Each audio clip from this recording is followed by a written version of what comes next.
لەسەر پرسی خۆراک و شمەک و گرانبوون و هەرزانبوونی و پرسی کۆگاکان لە ئێستادا ڕۆژیان چۆنە وەزارەتی بازرگانی و پیشەسازی ڕەوشێنە ئەمنی و ڕەوشێنە گونجاوانی کە دەگیرێتە بەر لە کاتی ڕۆبەڕووبوونەوەی قەیرانەکاندا خۆی لە چیدا دەبینێت هەڵگرتنی باج لەسەر سنوورەکان و بازرگانی ئازاد تا چەند کاریگەری لەسەر نرخی کاڵا و شمەکەکان هەیە لە هەرێمی کوردستاندا هەروەها ئەو ڕێککەوتنە کاتی کە کراوە لە نێوان رووسیا و ئۆکراین بۆ ئازادکردنی ئەو کەشتیانەی کە دانەوێڵەیان تێدا بووە تا چەند کاریگەری لەسەر بازاڕی هەرێمی کوردستان دەبێت بۆ هەرزانبوونی ئارد و گەنم و کۆمەڵێک خۆراکی یاخود دانەوێڵی دیکە کە ڕاستەوخۆ پشتی بە ئۆکراین دەبەست. لەسەر بابەتە من میوانێکم دەوێت گفتوگوی زیاتری لەگەڵدا دەکەم میوانەکەم بەڕێز نەوزاد کامیلە کە بەڕێزیان بەڕێوەبەری گشتی وەزارەتی بازرگانی هەرێمن ڕاستەوخۆ لە هەولێرەوە میوانی من دەبێت کاک نەوزاد زۆر سپاس بۆ ئامادەبوونت بە شێوەیەکی گشتی دەمەوێت بزانم لە ئێستادا ئێوە ڕەوشی بازرگانی لە هەرێمی کوردستانە چۆن دەبینن و بازار لە چه ئاستێکدایە؟ سپاس سڵاو لە بینەرانتان هەرۆک ئاگادارن بڕواەتی گشتی بازرگانی ئێمە بە ساڵانە ئەو بازرگانانەی کە دەیانەوێت کاڵا لە دەرەوەی هەرێمی کوردستان بهێنن دێنە لای ئێمە و ئێمە مۆڵەتی بازرگانیان پێدەدەین تا ئێستا ئەم شەژمانگەی ڕابردوو زیاتر لە 1960 مامەڵی بازرگانیمان داوەتە خاوەن کۆمپانیا و بازرگانەکان کە کاڵای جۆراوجێ دەهێن هەرێمی کوردستان کاڵاکان کاڵای خۆراکین و کاڵای پیشەسازین و دەرمانی بێتەر دەرمانن دەرمانەوە پێداویستەکانی بێتەرنەرین هەموو ئەو کاڵایانە لێرەوە لای ئێمە و مۆڵەتیان پێدەدرێت و جموجۆڵێکی بازرگانی باش لەسەر ئاستی هەرێمی کوردستان لە هەر چوار دەواازە نێودەوڵەتەکەی هەرێمی کوردستان لە چاو ساڵی ڕابردوودا بەدی دەکرێت کە ژمارەکە تقریبان بە 200 تا 250 مامەڵە زیاترە لە ساڵی ڕابردوو. باش لە ئێستادا دەنگۆیەک هەیە کە نرخی کاڵا و شمەکەکان دادەبەزن دەوێت بزانم هۆکاری دابەزینی ئەم نرخی ئەم کاڵایەنە چییە فعلەن ئەگەر هەیە بۆ دابەزینی نرخەکانیان ئەگەر داببەزێت بۆچی پێشتر ئەم نرخانە هێندە بەرز بوون؟ بەڵێ لە کاتی بەرزبوونەوەی کاڵاکانە پێوەست نەبوو تەنها بە هەرێمی کوردستان و بڵێن وەزارەتێکی دیاریکراوە لە هەرێمی کوردستان کە ئەو نرخانەی بەرز کرد بێتەوە بەڵکو بەرزبوونەوەی نرخی کاڵاکان پێوەست بوو بە گۆڕانکارە جیهانەکان لەسەر ئاستی جیهان نرخ گۆڕا چونکە نرخی سوتەمەنی گران بوو تێچوونی هاتن زۆر بوو لە هەمان کاتیشا ئەو بەهۆی کۆڤید-19 زۆربەی ئەو وڵاتانە کاڵاکانیان ئەوەی کە لە مەخزندا بوو بەکاریان هێنابوو سەر لەنێو بۆ پڕکردنەوەی مەخزنەکانیان بۆی لە ئایندا سوودی لێوەربگرن کاڵاکانی خۆیان نەخستە بازارەوە بۆیە بەپێی نەزەری ئابووریش کاتێکە خستنە ڕووکەم بێ خواست لەسەری زیادە بە کە خواستی لەسەری زیاد بوو نرخ زیادەکات لەسەر ئەو کاڵایانەی کە پێویستن بە تایبەت خۆراکیەکان بۆیە بەعام نرخی کاڵاکان بەرز بوویەوە هەنجومەنی وەزرانیش لەگەڵ بەرزبوونەوەی نرخی کاڵاکانە چەند کۆبوونەوەیەکی کرد و چەند بڕیارێکی خێرایدا بۆ ئەوەی کە تەوازن لە بازاردا بدایەکی لەو بڕیارانە ئەوە بوو کە بۆ ماوەی 2 مانگ باجی لەسەر کۆمەڵی کاڵای خۆراکی هەڵگرت و ئەو باجەش کاریگەری لەسەر زیادکردنی هێنانی کاڵا لە دەرەوە هەبوو و بووە هۆی دابەزاندنی نرخەکەی خاڵێکی کە دوای ئەوەی کە 2 مانگ کردەوە بجارێکە کۆبوونەوەی کردەوە بڕیاریدا بۆ 3 مانگ کە درێژە بە هەڵگرتنی باش بەسەر ئەم کاڵایەنە کە ئەمەش کاریگەری خۆی هەیە بۆیە لە هەمان کاتیشا ئەم لەم دوایەدا کە ئەو کەشتەکانی ئۆکرانیا هاتن بەرەو دەریای ڕەش و لەوێەوە دەیانەوێت ئەو گەنمەی کە هەیەە ئەو کاڵایەنە کە هەیەە لە ڕێی تورکیاوە دەوزەیەکەنەوە بەسەر ئەوروپا و ئێمە ژۆکۆ هەرێمی کوردستان و عێراق بێبەش نابین لەگەر بازرگانەکانمان دەچن لەوێ کاڵا دەکڕن بە دڵنیایە کاریگەری لەسەر نرخی کاڵا بەتایبەت لەسەر نرخی گەنم هەبوو لەو ڕۆژەوە کە ئەو کەشتیانە کەوتونەتە ڕێ ئەتوانم بڵێن بە بڕێکی زۆر نرخی گەنم لە جیهان دابەزیوە و لە هەرێمی کوردستانیش بە ئاسانی هەستی پێ دەکرێت ئەو دابەزاندنەی نرخی گەنم و کاریگەریش لەسەر ئار دەبێت لە ئایندەدا. باشە کاک نەوزاد پێشتریش وەزارەتی پیشەسازی و بازرگانی باسی لەوە دەکرد کە کۆگاکانی هەرێمی کوردستان ڕەوشیان باشە بە پێویست خۆراک و دانەوێڵی تێدایە بەڵام بۆچی ئەم خۆراکانە لە کاتی قەیرانەکاندا ناخرێنە بازاڕەوە بۆ ئەوەی گرانی زۆر لەسەر هاوڵاتیان دروست نەبێ؟ بەڵێ کاڵاکان ئێمە دوو جۆر کۆگامان هەیە کۆگان کەمان هەیە ئەو بەشە خۆراکی هاوڵاتیان کە لە وەزارەتی بازرگانی عێراقەوە دێت دەیخێنە ئەو کۆگایانەوە لەوێ دواتر لە ڕێی بریکارەکانی خۆراکەوە دابەشی دەکەن بەسەر هاوڵاتیانان کۆگاکانی کەش کە کەرتی تایبەتن بازرگانەکان خۆیان کاڵا دەهێنن لەناو کۆگاکانیان دایاندێنێن ئێمە وەک وەزارەتی بازرگانی ناتوانین فشار خینە سەر بازرگانەکان هەچی کاڵایان هەیە بهێنە ناو بازارەوە بەڵام خۆی بازار خواست و خستنە ڕووە هەر کاتێ بزانن خواست لەسەر کاڵایەک زۆرە ئەوان دەچن کاڵاکانیان دەخەنە بازارەوە بۆی ساغ بێتەوە بەڵام ئەوەی ئێمە پێوەستە بە بەشەخۆراکی هاوڵاتیانەوە کە تا ئێستا 6 بەشەخۆراک هاتووە هەندێکی دابش کراوە تقریبان لە هەموو مادەگە لە بەشی چوارەم و پێنجەم و شەشەم هەندێک مادە هەیە ڕەنگە لە شارێکە بۆ شارێکەش جیاواز بێ کە نەهاتۆ بەڵام ئێستا بە بەردەوامی کە ئێمە مەوادمان بۆ دێ ڕۆژانەش لە ڕێی بریکارەکانی خۆراکەوە دەیگەێنینە هاوڵاتیان و دابشی دەکەن ئەم دابشکردنەی خۆراک کاریگەری هەیە لەسەر بازار چونکە هەندێک لە هاوڵاتیان زوربەی هاوڵاتیانی ئێستا لەبەرەوەی مەوادەکان کوالتیان باشە بە کەڵکی خواردن دێن کاڵاکە نافرۆشنەوە بەکاری دێن عادەتەن کە خەڵکیش پێداویستەکانی خۆی بەو خۆراکە پڕ کردەوە پێویستی نییە بچێتە بازار لەبەرەوە کاریگەری لەسەر نرخ دەکات و بازرگانیش لە پێناو ئەوەی کە ئەو کاڵایی ئەکسپایر نەبێ ناچارە بە نرخێکی هەرزانتر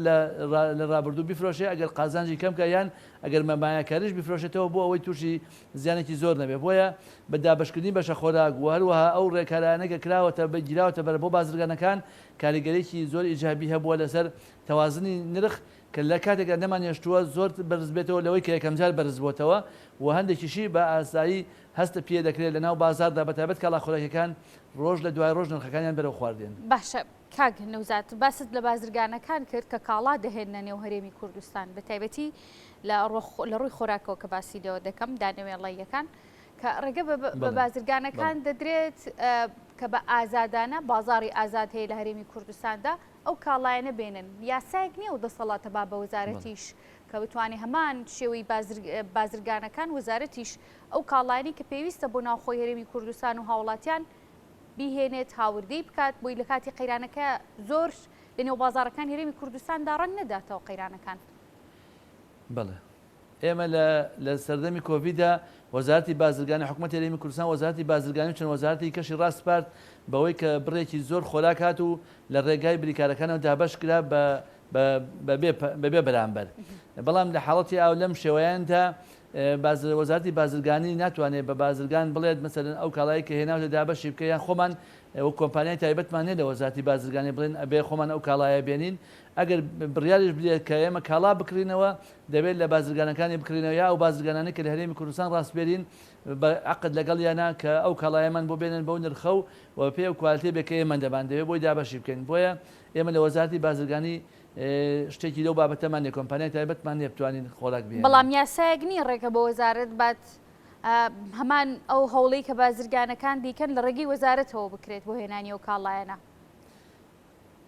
ئەوە ئەنجومەنی وەزارە ناتوانێت ئەو بڕیارە بدا بە ئاگاداری وەزارەتی بازرگانی بکە ئەو کاتە وەزارەتی بازرگانیش لەگەڵ لایەنە پەیوەنددارەکان گفتوگۆ دەکات و کۆمەڵێ لەو بازرگانانە دێنێت دەتوانێت ئەو کۆمانی کۆمپانیان هەیە و کۆمپانیاکانیان دیارن و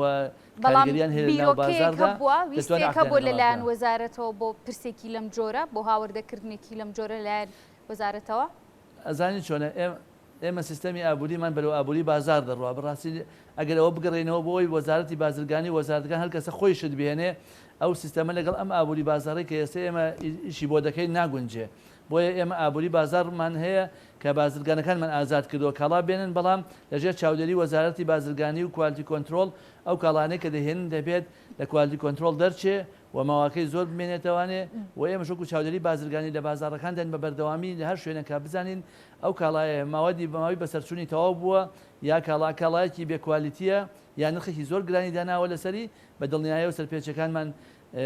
تۆمار کردووە بۆ هەر بۆ زانیاری جەنابی و توبینەرانیش لە ماوەی ئەم شەش مانگەی ڕابردوودا ئێمە زیاتر لە 70 تەن ماوەدی مالەوە بەسەرچوومان دەست بەسەرا گرتووە زیاتر لە 860 شوێنمان سەوکو سەرپێچی تۆمار کردووە زیاتر لە 70 شوێن داخراوە زیاتر لە 130 میلیۆن دینار غرامەی ئەو شوێنانەمان کردووە کە سەرپێچیان کردووە هەموو لە ئەنجامی ئەو کار و چالاکیانەوە کە چاودێری بازرگانەکانمان لە شارەکاندا دەیکەن بە بەردەوامی باشە کاک نەوزاتر لەسەر پرسی بازرگانی ئازاد ئەمێنمەوە ئەو هاوردەکردنی کە لەم بازرگانەکان و دەکرێت بۆی وەڵامی زۆرترین وەڵامی ئەو پرسیاری و هاوڵاتیانە وەربگرینەوە بازرگانی ئازاد نەبووتە هۆی ئەوەی کە گرانی لەناو بازارەکانی هەرێمی کوردستانە دروستکات بە تایبەت لە کاتی قەیرانەکاندا بەڵێ من لێرەوە سوپاسی هەموو ئەو بازرگانە نیشتمان پەروەران دەکەم کە لە هەموو قۆناغەکانە بەتایبەت لە کاتی کاری سەرسروشتەکانە لە کاتی کۆڤیدا لەم کاتانی شەڕیدا عشا بەڕاستی کۆمەڵێکیان زۆر بە بیوێرانە هاتنە پێشەوە خۆیان ژیانی خۆیان و سەرمایەکەشیان خستە مەترسیەوە هاتن چوونە دەرەوە کاڵایان هێنا بۆ ئەوەی بازاڕی کوردستان بێکاڵا نەبێت. ئەمە هەندی لە بەڵام لە ئەنجامی ئەمەشدا ڕەنگە ئەمە 100% بۆ هەموو بازرگانەکان گونجاو نەبێ هەندێک کەسیش هەیە ئیستفادە لە بارودۆخێکی لەو شێوە دەکا دەتوانێت گرانی بکە بەڵام هەروەکوتم ئێمە لیژنەکانی قایمقامێت چاودێری بازرگانی ئاسایشی ئابووری هەموو ئەوانە لەسەر خەدن لە هەر شوێنە زانی بێتمان استقلال هەیە بۆ نرخی کاڵایەک بە دڵنیاییەوە لێپرسینەوەمان کردووە بەڵام ئەوەش لێ ناشارمەوانێ ئێمە لە هەرێمی کوردستان بۆی ئەو ئیمکانەتەکەمە کە لە بەردەست هەم لیژنەکانی قایمقامێتایە هەم چاودێری بازرگانیدایە ڕەنگە نەمانتوانی بێت لە 100% ئەوەی کە ئامان جوانەوە مەبەستمانە جێبەجێمان کردوێ بەڵام ئەوەندەی دەتوانە و ئیمکانەتی ئەو بەڕێوەبراتیانە نەبوو بێ درێغیمان نەکردو لێرەشەوە داوا لە هاوڵاتیان دەکەین لە هەر شوێنەکە زانیان کاڵایەکی بێکوالەتی کاڵایە کە نرخی زۆر بەرزە کاڵایە کە ئەکسپایرەکەی تەواو بووە ئاگاداری چاودێری بازرگانەکانمان بکە لە شارەکانە بە دڵنیاییەوە بە دوواداچوون دەکەین و ئیجراعاتی پێویست بەرامبەر بە هەر کەسێک دەکەین ئەگەر لە هەر مستەوایەکە بێت و لە هەر شوێنێک بێت بۆ ئەوەی ئێمە ئیجراعاتەکان وابێت کە خەڵک بتوانێت ئەو کاڵایی کە ئەیکرێت لە بازاڕایە لە مارکێتێکدا بە دڵنیاییەوە بزانێت کە سوودی لێوە دەگیرێت چونکە ئەو پارەی خەرج دەکات گوناح پارەکە خەرج دەکات و کاڵایەکی بێکوالتی یا ئەکسپایر باتە ماڵەوە دەرخواردی مناڵەکانی بدا و دواتر نەخۆش بکەون و کاریگەری تەندروستی و هەموو شتێکی لەسەر دروست بێت. باش کاک نەوزات دەزانین کە بە خۆشحاڵیەوە سروشتی هەرێمی کوردستان لەبارە بۆ چاندنی گەنم و هەروەها جۆک دوو دانەوێڵی سەرەکین هەم لە جیهاندا زۆر گرنگی پێدەدرێت و لە هەرێمی کوردستانی شابێگومان دەمەوێت بزانم لە کاتی فرۆشتن و بەرهەمێنانی ئەم دانەوێڵە گرنگانە دەفرۆشرێتەوە بە حکومەتی ناوەند یعنی کار نەکراوە بۆ ئەوەی کە لە کاتێکە کە زۆر جا خۆمان ڕوبەڕووی قەیران دەبینەوە یعنی کار نەکراوە بۆ ئەوەی کە زیاتر ئەم دانەوێڵەیە لە ناوخۆی هەرێمی کوردستاندا لێی سوودمەند بین. بەڵێ با من ئەوە ڕاست بکەمەوانێ ئێمە گەنم نافرۆشین بە حکوومەتی ناوەند ئێمە ئەو بڕەپارەی بڵێ نەخێر ئەو بڕەپارەی کە بۆمان دێت بە وەزارەتی بازرگانی عێراقەوە ئەوە لە نەفەقاتی سیادیە ئەوە وەزارەتی بازرگانی حکوومەتی ناوەند خێرمان پێ ناکە پارەی خۆمانە لە بەشی بودجێ سیادی لێمان دەبڕدرێ و بۆ کڕینی ئەو کاڵاو خۆراکیانە بە تایبەت گەنم و بەشە خۆراکان کە ئێمە بۆمان دێ ئێمە ساڵانە بۆمان هەیە بەپێی ڕێژەی دانیشتوانمان ئێستا بەپێی ئەو ژمارەی کە لامانە 5,225,000 کەس سودمەندن نەپسوڵەی خۆراک بەپێی ئەم ژمارەیە مانگانە دەبێ ئارد و گەنممان هەبێ و بەشە خۆراکیشمان هەبێ ئەوەی کە هاتووە تا ئێستا بۆ شێوەدا بەشمان کردووە ئەو گەنمەی کە دێت کە دەڵێن دەیبنەوە عێراق دەیکڕێ عێراق نایکڕێ گەنمەکە لە سایلۆکانی هەرێمی کوردستان خۆمان وەکو بڕواتی سایلۆکانی هەرێمی کوردستان بڕواتی گشتی بازرگانی ئێمە ڕاستەوخۆ سەرپەرشتی وەرگرتنی گەنم دەکەین لە سایلۆکانی خۆمانە دایدەنێن ئێستا کە بەشی سێمی ئاردا بەشەکەین لەو گەنمەی خۆمانە دەیدێنەوە بە ئاشەکان دەهاڕدرێ و دا ئاشەکانی شەوە دەچێت بۆ لای بریکارەکانی خۆراک و دابش دەکرێت بۆیە ئەو بۆ چوونەی کە دەڵێن گەنمی حکوومەتی عێراقی گەنم دەکرێت و دەیباتە دەرەوە نابێ بەڵام ئێمە ئەم گەنمەی کە ئێمە ئەم ساڵ وەرمان گرتووە زیاتر لە 311,000 تەنە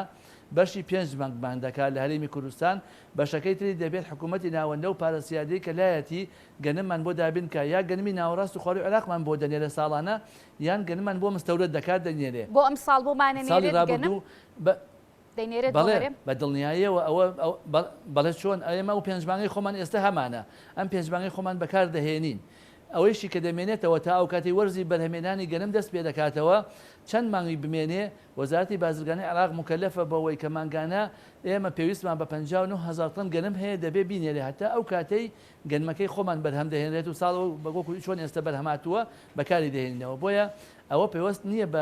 بەوەی کە ئێمە گەنمە فرۆشینەوە گەنمی خۆمان سایلۆکانی خۆماندا دەبێ و خۆشمان بەکاری دەهێنینەوانێت تەنها ئەو پارەکە دەنێرێت چونکە پارەکەی نەفەقاتی سیادیە باشەوەی کە لەناو کۆگاکانی هەرێمە کاک نەوزات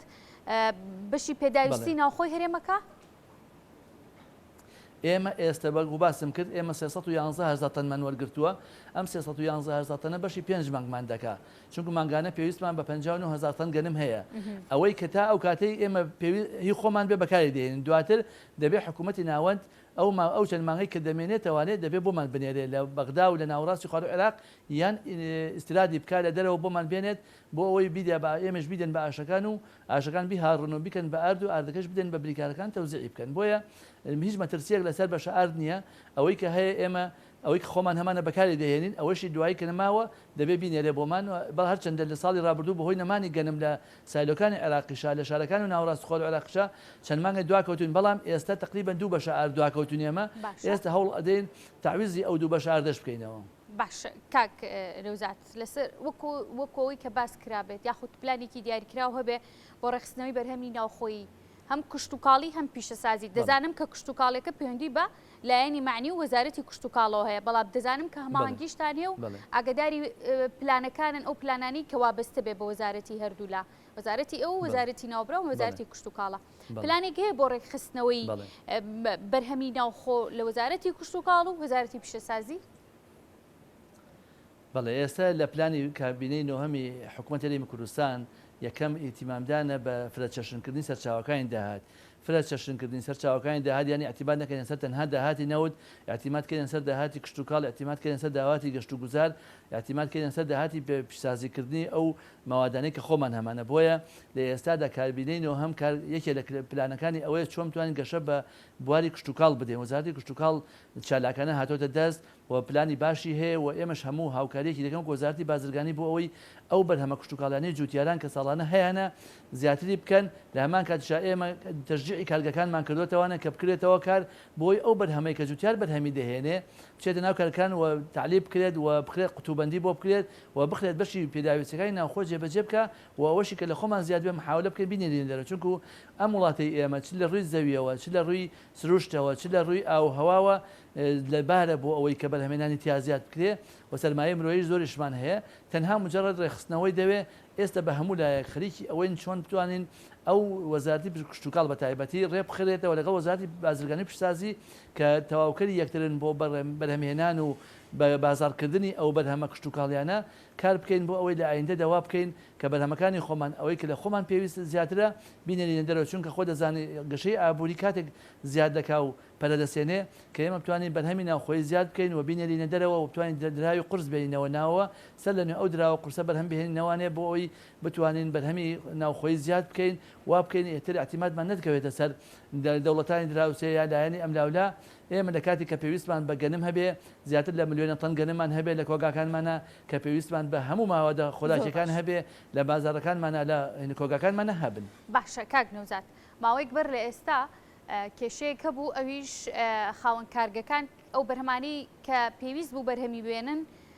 باجی لەسەردانرا بوو بە هەمان شێوە ئەو بازرگانانی کە کاڵا و شمەکی بیانیان دەهێنایە ناو هەرێمی کوردستانەوە باجێکی زۆریان هەم لەسەر لابرابوو کێشەیەک دروست بوو بلوی کە کێبڕکێ لە نێوان بەرهەمەکاندا نەما بوو دەمە بزانم کێشەی خاوەن کارگەکان و هەروەها بازرگانان لە ڕووی باجەوە چارەسەر کراوە؟ بەڵێ ئێستا ئێمە هەوم هۆڵەکانمان بۆ ئەوەیە چۆن توانین کارەکان خینەوە کار هەردوو هەر ڕۆژی پێشوو یان ڕۆژی یەکشەمە جەنابی وەزیر لە غورفەی تیجارەتی سلێمانی کۆبوونەوەیکی لەگەڵ ژمارەی لە خاوەن کارگە و یەکێتیش بە بازرگانەکانان کردووە و بۆ ئەوەی دەستنیشانی ئەو گرفتانە بکەین کە کارگەکان هەیەە و کار بکەین بۆ چارەسەرکردنیان لە ئایندەدا بۆی بتوانین کارەکان بکەونەوە کار بۆی بەرهەمی جوتیارەکان و بەرهەمی ئەو خەڵکانەی کە بەرهەم دەهێنن هەر بەرهەمێک بێ وەری بگرن لە وڵاتی خۆمانە بەکاری بهێنینەوە بۆیە هەموو هەوڵەکان بۆ ئەوەیە چۆن بتوانین بە تەمانگی لەگەڵ لایەنە پەیوەنددارەکان کار بکەین بۆ ئەوەی کە بژێرخانێکی ئابووری بتە و دروست بکەین کە لە ئایندەدا هەر گرفتێک هاتە پێشەوە چ گرفتێکی ئابووری بێ یا گرفتێکی سیاسی بێ یان گرفتی وشکە ساڵی بێ هەرێمی کوردستان چاوەڕوانی ئەوە نەکات و نرخ گران بێ یا کاڵامان نەمێنێ و هەدا بڕۆین بۆ شوێنەکان داوا بکەین کە لە بەرامبەر ئەوەی کە هەندێک بەروبوومان بدەنێ هەندێک تەنازلاتی سیاسی بکەین بۆیە اعتیماد بکەین سەر خۆمان چونکە وڵاتەکەمان دەوڵەمەندە بە هەموو سەرچاوە سروشتەکان دەتوانین استفادە لێ بکەین و ئیستیغلالی بکەین بە شێوەیە کە لە بەرژەوەندی خەڵکی کوردستان و لە بەرژەوەندی وڵاتەکەش بێت. باشە ئەمساڵ بڕی پێویست دەمێ بزانم دانەوێڵە لە جوتیاران وەرگیراوە و دەتوانن ئەو پاریان بۆ تەرخان بکەن کە لە بەرامبەر گەنم و جۆ و دانوێڵەکانیان پێیان دەدەن؟ بەڵێ ئێمە ئەم ساڵ هەرۆکو باسم کرد بۆ جەنابێت 311,000 تەن گەنم وەرگیراوە تا ئێستا تا ئەمڕۆکە قسە دەکەین ئەم 311,700 تەنە بەرامبەر بە تقریبان 263 ملیار دینارە تا ئێستا زیاتر لە 103 ملیاری بە نەقدی هاتووە و تەسلیم بە براجوتیارەکان کراوە لە ڕێگای سایلۆکان و بانکەکانمانەوە پێرێ چەکێکی بانقی هاتووە بۆ هەر شارەکەی هەرێمی کوردستان بە 97 ملیار و 362 ملیۆن بەم شێوەیە 7 ملیاری بۆ دوهۆکە 30 ملیاری بۆ هەولێرە 50 ملیار و 362 ملیۆنیشی بۆ سلێمانیە چەکانیان گەیشتووە ئیشەڵا لەم دوسێ ڕۆژەدا ئیدارەکان تەواو دەبێت میکانیزمی ئەو دابشکردن بەڵێ ئەم چەکی پارانە کە لە بەغداوە پارەکەمان بۆ دێپارێ جوتیاران بە چەک دێزێت لە پێشەوە چەکەکە دەدێنێنەوە بۆ بانقی ناوەندی لە هەرێم ئەوان لەگەڵ بۆ مسادقەکردنی ئەو چەکەی کە لە بەغداوە هاتووە پەیوەندیەک دەکەنەوانێ پاشان پارەکەمان بۆ تەحویل دەکەن بۆ سەر بانقی هەرێم لە بەغداوە ئێمەش پارەکان دەنێرینە ئەو بانقانەی کە دامان ناون بۆ دابشکردنی پارەی جوتیاران ئەو کاتە جوتیارەکان دەچن لە سایلۆکانی ئێمە چەکێکیان بۆ دەکەن بە بڕی ئەو پارەی کە گەنمەکەی پێ تەسلیم کردو مەسەلەن چەند تەن گەنمی تەسلیم کردو ئەوەندە پارەی بۆ دەنووسێت لەسەر چەکەکە و بەپێی ڕۆژی